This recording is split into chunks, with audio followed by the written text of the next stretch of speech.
the cost minimization problem that we considered up to now has both input or, in more general case, all input varied, right? So we can freely choose to increase or to reduce the amount of one input or the other in order to arrive in the most cost-saving option for our production. However, in economics, it's very typical that there's a distinction between short run and long run cost. The main idea here is in the short run, economic agent or actor will have less and less flexibility in their action than on average in the long run. Now, so for example, if specifically in this case of the cost minimization is thinking about capital, when a firm or a company or a factory invested in some machinery or some production plant, it's hard for them in the short run to adjust this level of capital input. So it's fixed in a way. So in the short run, usually capital is held constant and firm can only freely vary their labor input or other variable input, like for example, in the case of farmers, like seed or fertilizer. These are the things that can be varied.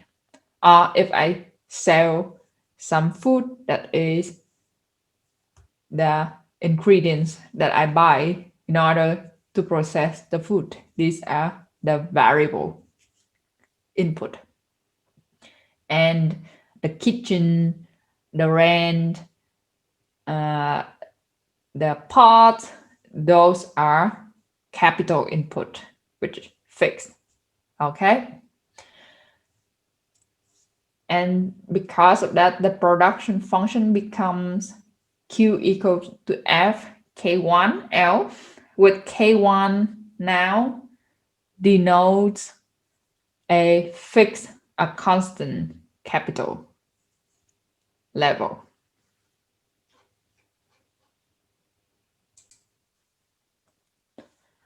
So the short run cost becomes V times K1, with K1 now is also treated as a constant now, plus W times L. Only L now variable. Okay. So, however, there's like in general, we still distinguish the two types of short run costs, which comprise in this essay the short run cost. So the short run fixed cost that associated with the fixed input or like the capital. So that is the V times K1. This is fixed cost.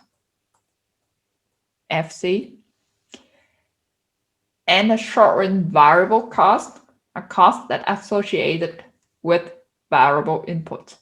Cost, for example, that in total as you produce an extra in output unit, you will need more of this input. So these inputs are variable, and the cost for them is called variable cost. So this, in this case, for our two input cases, is the W times L, and this is the variable cost, or SFC and SVC. Now, as we usually only distinguish it in the short run, because in the long run, we allow everything to vary. Even though long run and short run, please note there is no clear cutting point for how many years or how many decades consider long run or short run. It's just a concept. Okay, so now let's see how cost minimization works in short run and what we can learn from that.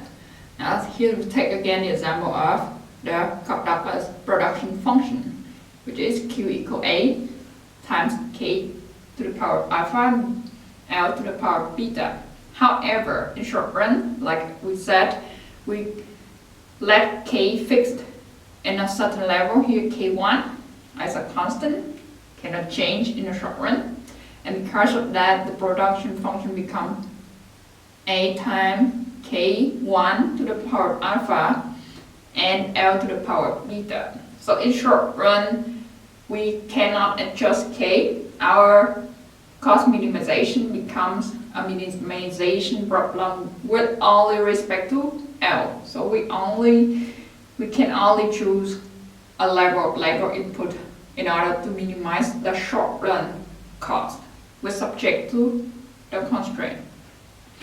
Let's do it. So as before we said, the Lagrange function equals K1 times V plus LW plus lambda cos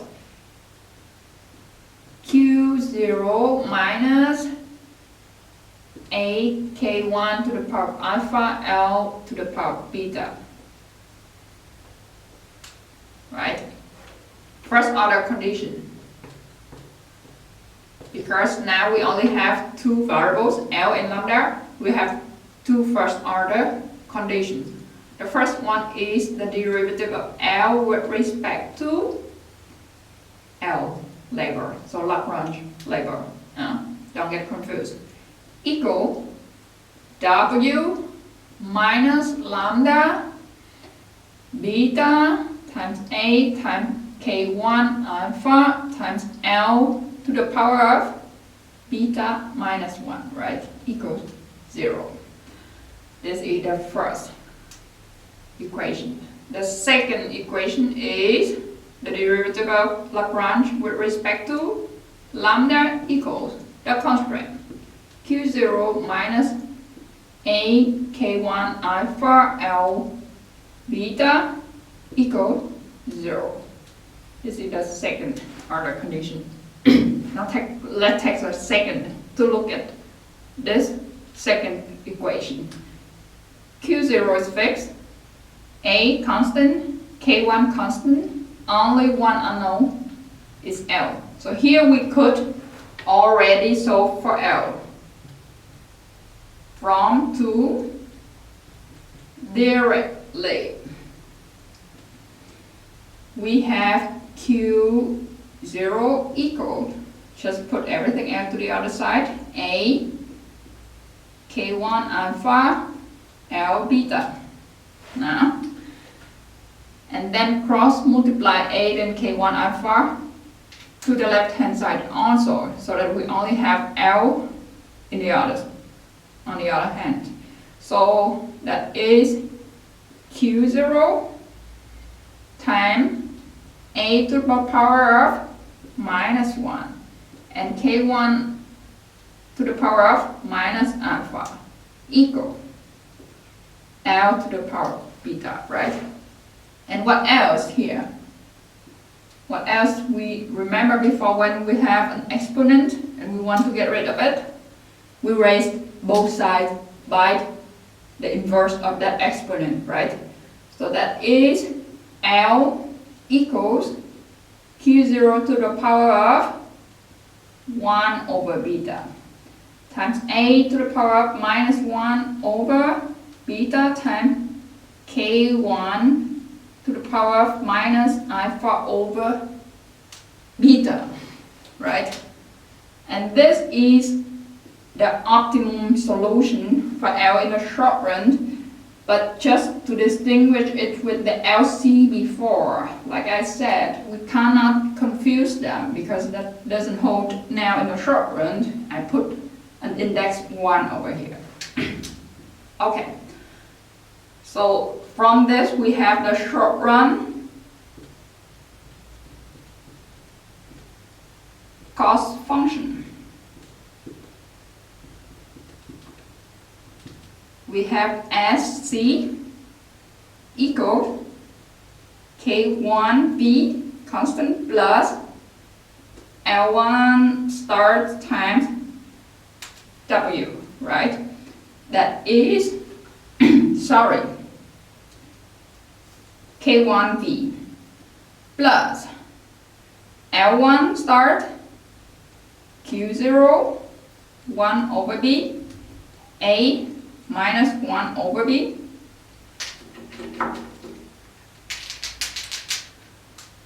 times K1 minus I4 over B. So this is our short run cost function. Now let's decompose them to see what is inside.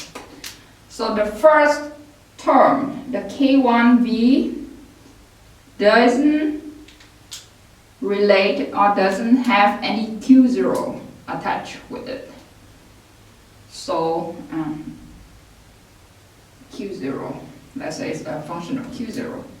So this is a fixed cost in short run. So SFC, right? Fixed cost doesn't change when Q0 change. Okay, the next term here, sorry, I missed something,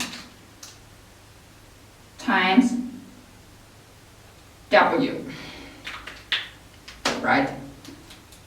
So this is L1 start we just showed, and times W we have the short run variable cost because it depends on the Q0.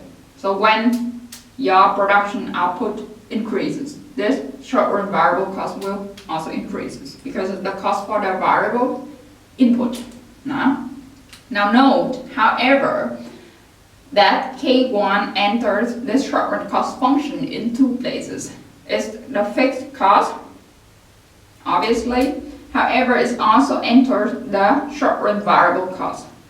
So contingent on this level of fixed capital, you can choose the level of labor in order to minimize your short run cost. So that's why it's entered there in the second term. Okay, and then when we sum up both of them, we have the STC or SC in short. That is the total cost in short run. Okay?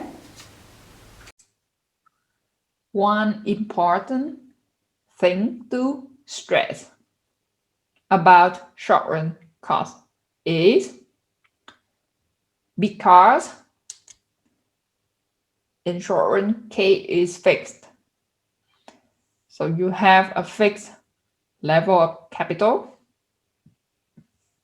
which you cannot adjust. So your ability to adjust or to adapt your input mix so that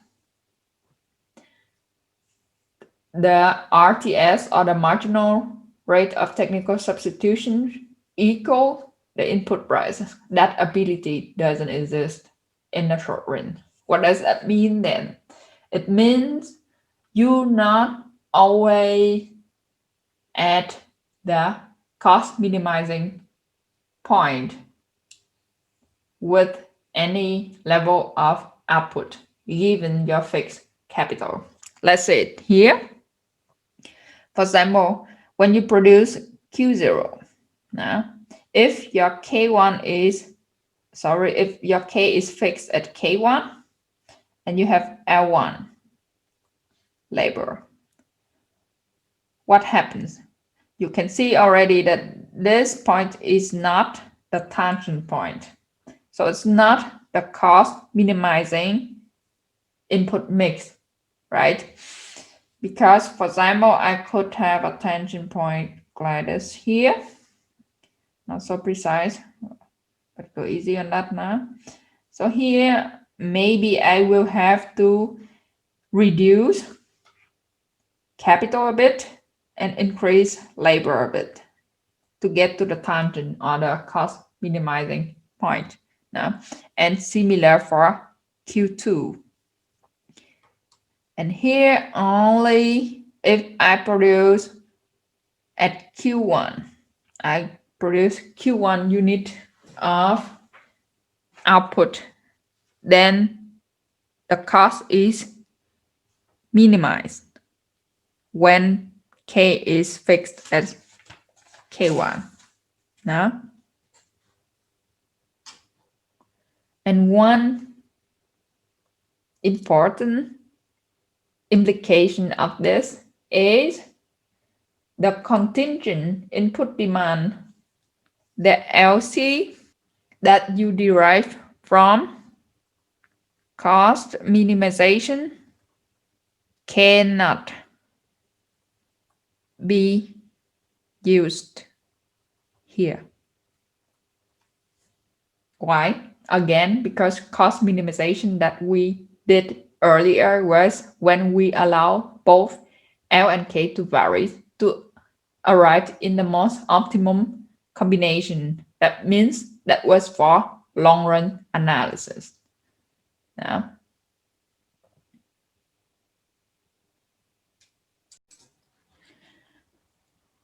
we could also graph cost, short run cost against output. And that is called a short run cost curve. For each level of capital, there will be a different short run cost curve. And like previously shown in the last slide, these cost curves only minimum at one certain level of output. When we move away from that optimum output level, cost will increase now. And the more we increase K, like in the previous slide, it was K1 larger than K0, right? The cost curve should shift upward. And it will move up higher to K2 and so and so. All right. So that means, like here, for example, very intuitive. Let's say you have a Q somewhere over here now, and you want to produce this quantity of output.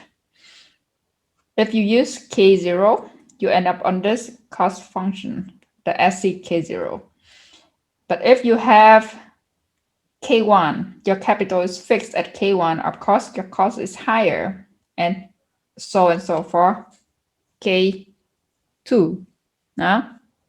So each cost function will also give you the cost that you need to produce this same certain level of output, but with different level of capital used.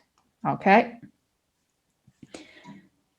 Then, however, these short-run cost curves are the member of the same family of short-run cost function. Why do I say that? Because they all tangent with the long-run cost curve. Let's see the green cost over here. And now remember from last slide, we also seen that each of these short-run cost functions minimized at certain level of output. For example, this Q1 was the minimizing point for the capital level K1. Now, and at this minimized point, exactly at this minimized point of the short-run cost function is tangent the long-run cost function. Why?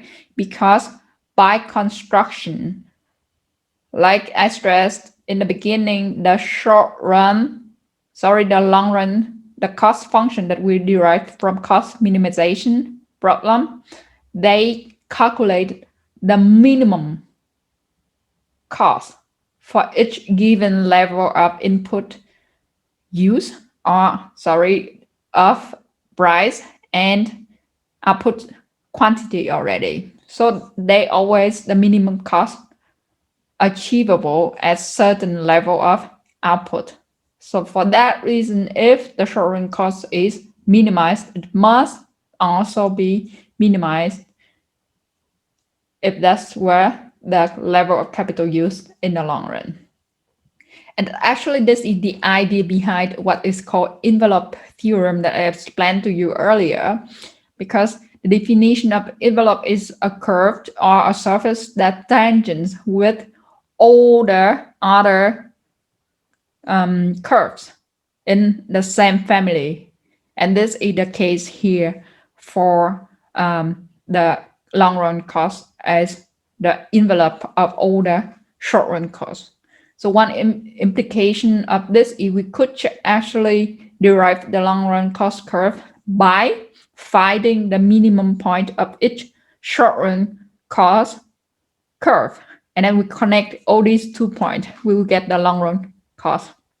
That means you could apply also the envelope theorem, let k varies for the short run cost, and then you will arrive to the long run cost.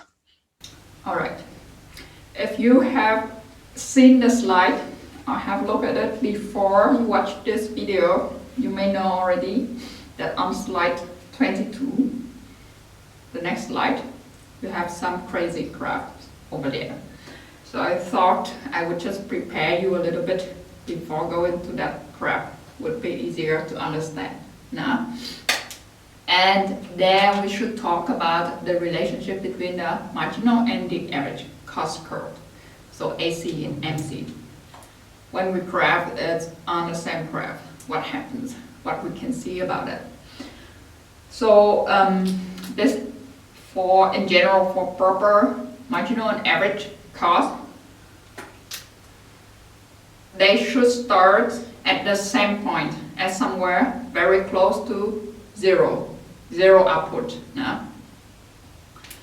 They should not be zero, because why? Because if Q is zero, AC, which is C over Q, will be undefined. But we could approximate it somewhere very close to zero. Don't have to go detailed right now, but just so you know. And then in the first part, the marginal cost, the MC, will be below the AC. That means marginal cost is lower or decreasing and lower than the average cost. However, at some point, marginal cost will increase and it will exceed the average cost. So it's crossed at some point. And here is something that we should observe from this graph, or from the relationship of the two. The first thing is when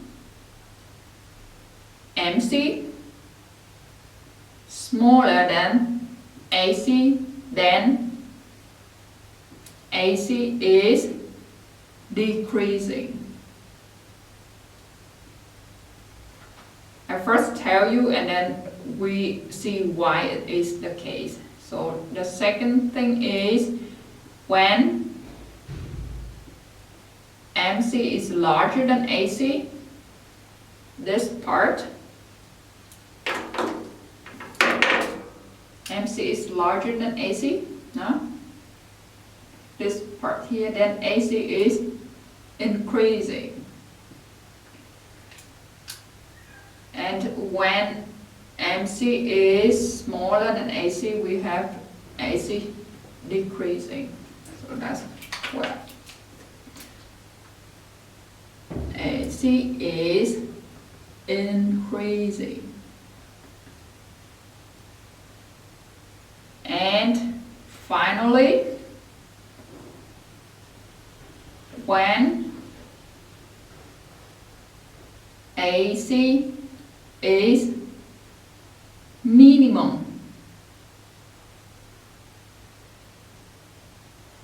AC equal MC.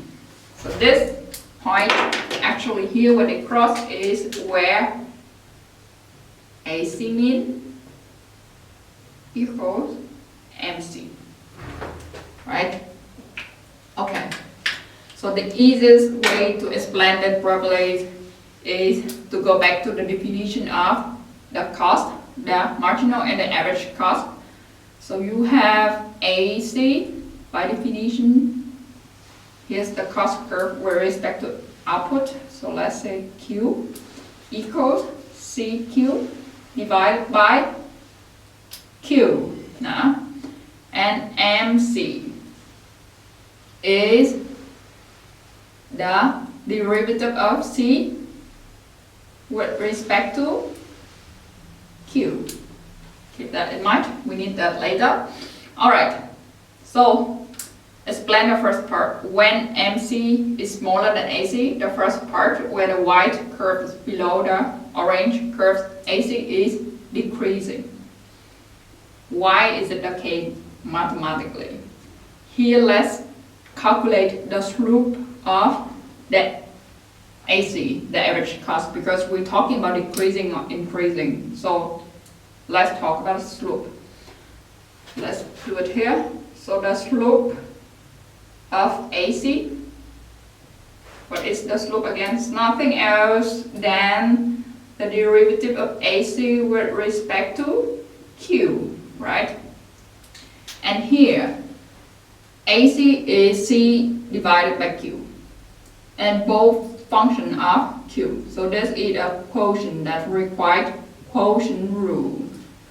I will write it here. Quotient. Alright.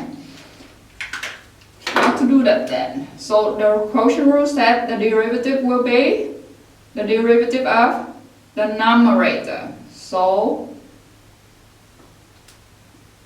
derivative of C, I skip the Q in the bracket now, with respect to Q, times the denominator, but I put it in front for convenience, minus the derivative of the denominator, is Q, its derivative with respect to itself is 1, right? Times the numerator, so times C. Everything divided by Q squared. This is the quotient rule here. Okay. Let's rearrange it further. So here we could split the numerator already. So Q, and what is the derivative of C with respect to Q? What is that? It's here, right? So that is nothing but the marginal cost, GMC. So we could write Q times MC over Q squared minus C over Q squared. I will just write Q times 1 over Q. Why I need that? Now we could cancel the Q here and this exponent. So we have MC over Q minus C over Q. What is that? It's the AC, right? AC over Q. So that's the slope of the average cost curve. Now, when AC is decreasing, meaning the slope is negative. By now we should know already. So AC is decreasing, meaning slope AC equals MC over Q minus AC over Q smaller than 0. Oh, here's quite close already, so I cross the bottom. Now, and this is equivalent to MC over Q minus AC over Q, smaller than, or we could simplify the Q and say MC is smaller than AC. But not only mathematically, we could also think about it intuitively. Now, for example, now you have average score for your assignment so far is 80%. Just example. Okay. And then for the next assignment, the extra assignment, the next one, you have 80%. So your marginal score is now 80, larger than your current average is 80. And because of this extra higher score, your average will increase, right? It's got improved with a higher than average extra assignment. So that is why when the marginal cost is larger than the average cost, it will pull the average cost up. On the other way around, if now that your score is only 70% lower than the current average, of course it will pull the average down, right? But let's finish it. AC is increasing, meaning slope AC equals MC over Q minus AC over Q is larger than 0, right? That means MC is larger than AC. That's the way to think about it. Now, why it crossed at the minimum? So, minimum AC required that according to the first order condition, what happens? The slope AC meaning slope AC equal 0, right? Where the slope is 0, first order condition. And that means MC equals AC, similar way that we derived above. So at this point, the average cost is minimized, and that is where the average and the marginal cost cross each other. And actually, it's not only for the long run. Here we're looking at the long run, by the way, average and marginal cost. But if we fix K at short run constant, the result will be the same. Wait until I clean the board. Alright, so now I show you it's actually the same for the short run average and marginal cost. Now we have the definition of average and marginal cost like before, just replace the long run by the short run cost.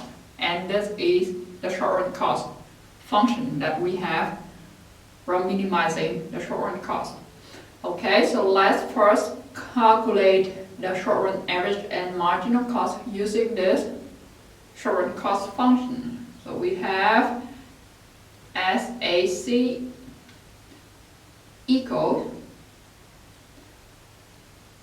K1V plus L1 star W over Q.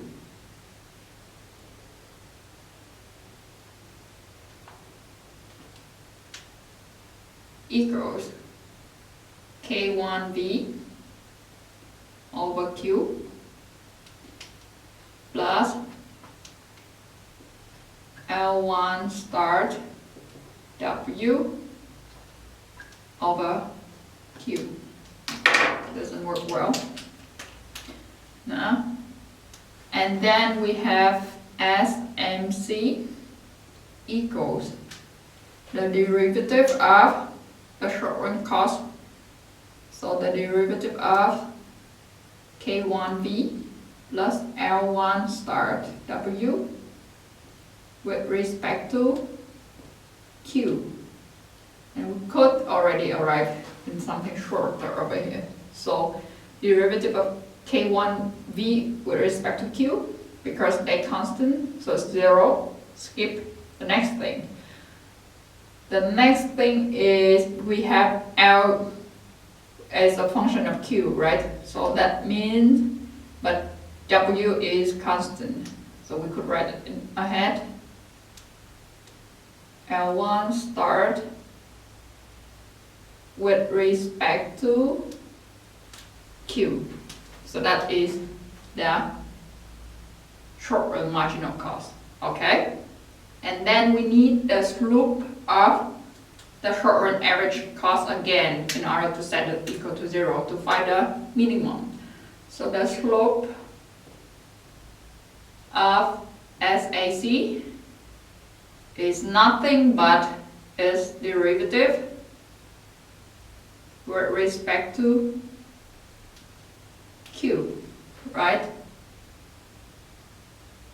So that is the derivative of this part with respect to Q. Take it slowly, something complicated. So the first one is K1V over Q, so K1V is constant, can write it already. And by rule of derivative, if you remember, so that is 1 over x, the derivative is minus 1 over x squared. So here is 1 over minus 1 over q squared, right? Could already put the minus over here and then q squared. Plus the second term. Now the second term is a bit more complicated because you have L as the function of q on the numerator and you have q in the denominator. So it's a quotient rule. I will write it later. But the quotient rule says that you need first derivative of the numerator, which is w times derivative of L1 start with respect to q, times the denominator minus, but let's not write it there, it may be confusing. So let's write it here, q, okay, minus the derivative of the denominator. Derivative of q is 1, right? Times the numerator, L1 start W. Everything divided by q squared. This is quotient rule. Okay? And then we could write this further as minus K1V over Q square, rearrange the thing inside here now. So I want to split this quotient. The first thing would have W times L1 start, the derivative with respect to Q over Q. Why? Because on the numerator I have Q and in the denominator I have Q squared. So I cancel it out, 1. Right? Then minus L1 start times W over Q squared. Then I could also rearrange it further. What is that? W times derivative of L with respect to Q is here. So that's the SMC, right? So we could already replace it as MC over Q, right? The numerator here is nothing but the short-run marginal cost. Okay. And then rearrange the other two terms with the minus to K1V plus L1 start W over Q square. So you put the minus in front and inside the fraction you could already put plus. Alright? And what is this? This is SMC over Q again minus K1V plus L1 star time W is actually the short run cost, right? So the short run cost over Q, if you remember, times 1 over Q again. Then it equals SMC over Q minus SC over Q is AC over Q, right? SAC actually. Does it look familiar to the case of the long run cost before? So SAC is minimum when, according to the first order condition, we have slope SAC equals 0. Right. So that means this term SMC over Q minus SAC over Q equals 0. Put one term to the other side and simplify the Q. You got the result again.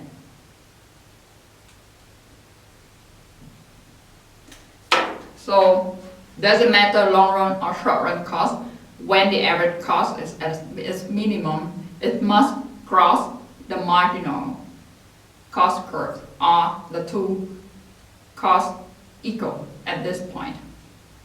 Now you're ready. Good for slide 22. Let's go back to that.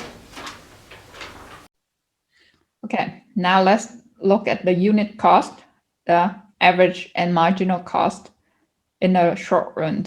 This is where you need this thing that I showed you on the board earlier.